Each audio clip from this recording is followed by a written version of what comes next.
Hey everyone, it's funny how we use something every single second of our lives, but almost never stop to actually think about it.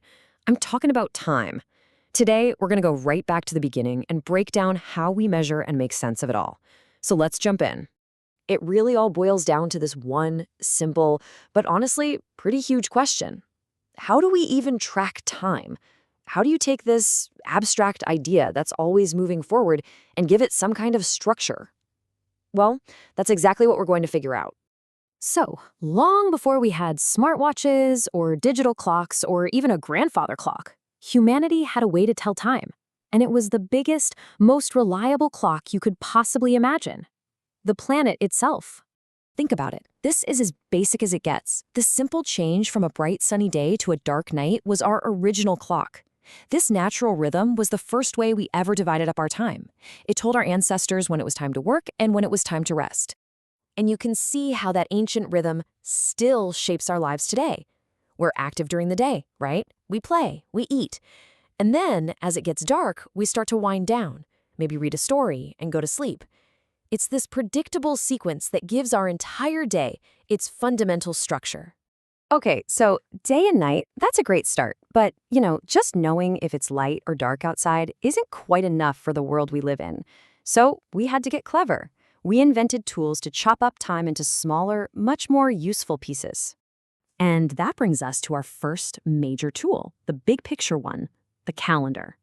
It's basically a chart that organizes the entire year for us. Yeah, think of the calendar as the wide-angle lens for time.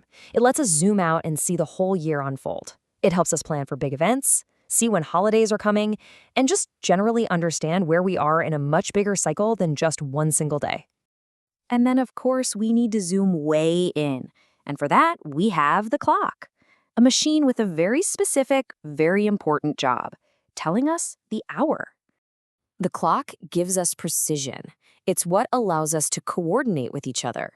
It tells us when to show up for a meeting, when the train is going to leave, when their pizza's done. It manages the moment-to-moment flow of our daily lives. So there you have it, laid out perfectly. Two different tools for two totally different jobs. Calendars are for the long game. We're talking days, weeks, months.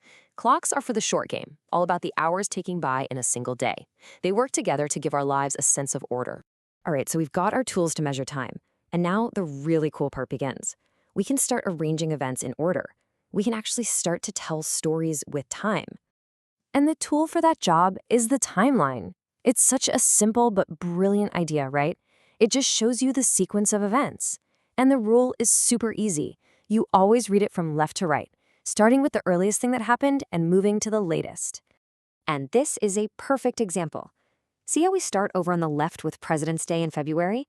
Then we move through the year to Earth Day in April, all the way over to the right with Thanksgiving in November. It's like a map of the year's highlights, all laid out in perfect order. Okay, so we've got natural cycles, we've got clocks and calendars and timelines, but what's the big deal? Why do we even bother with any of this? What is the ultimate point of it all? It really all comes down to one word: order. We're trying to create order from the constant forward flow of time. By measuring it, we give it a shape we can actually understand and work with. And this applies to everything, from our biggest yearly traditions to the tiniest little things we do every day. I mean, just look at this. A simple bedtime routine? You don't just do these things in any random sequence, do you? Of course not. There's a logic to it.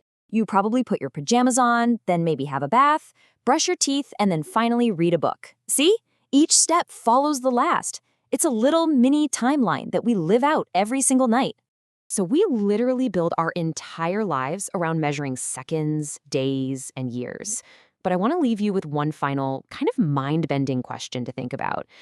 How does the very act of measuring time actually change the way we experience it? Something to chew on. Thanks so much for joining me.